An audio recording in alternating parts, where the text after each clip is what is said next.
ती आता हर्षवर्धन पाटील त्याला तर काय कळतं का नाही कुणाला माहिती. त्यानं तर 75 वर्षाच्या आईलाच जिल्हा परिषदेची उमेदवारी. अरे पक्या म्हणजे तुला बाबा 20 वर्ष मंत्री तुला कोण उमेदवार मिळालं नाही, स्वतःच्या आईला उभं करायचं. की पंतप्रधान नोटा बँकेतनं काढायला स्वतःच्या आईला उभे करतोय, ही जिल्हा परिषदेनं स्वतःच्या आईला उभे करतो. काय राव हर्षवर्धन पटत नाही मला तुझं. म्हणजे ठीक आहे तुला उमेदवार नाही मिळाला तर मला सांगायचं, मी एखादा दिला असता उमेदवार. काय राव हर्षवर्धन पटत नाही मला तुझं. आणि दादागिरीनं मोठी होत नाही तर समोर बसलेल्या सामान्य माणसाच्या जनतेच्या आशीर्वादानं माणसं मोठी होतात. हे मला त्यांना या ठिकाणी मुद्दाम सांगायचं. इथं आले ते म्हणले की तुमचा पुतण्या म्हणले जॅकेट घालतो म्हणले. हो मी जॅकेट घालतो, काय अडचण काय. मी जॅकेट घालतो हा बारामतीचा माणूस कोट घालतो. 70,000 कोटीची ओळख महाराष्ट्राला कोणी करून दिली.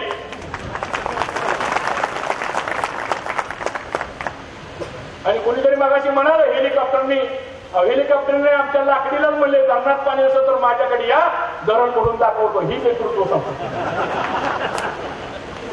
इंदापूरच्या पुतण्याला आत्मक्लेश करायची पाळी आली नाही.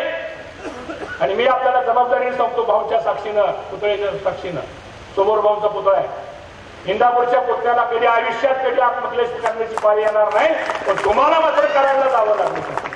जलदेश्वरचा कारखाना कोणी घेतला? अजित पवारने कारखाना घेतला जलदेश्वरचा. केवढ्याला घेतला? 120 कोटीचा कारखाना 60 कोटीला घेतला. राजू शेट्टी ओरडतो ते काही चुकीचं नाही.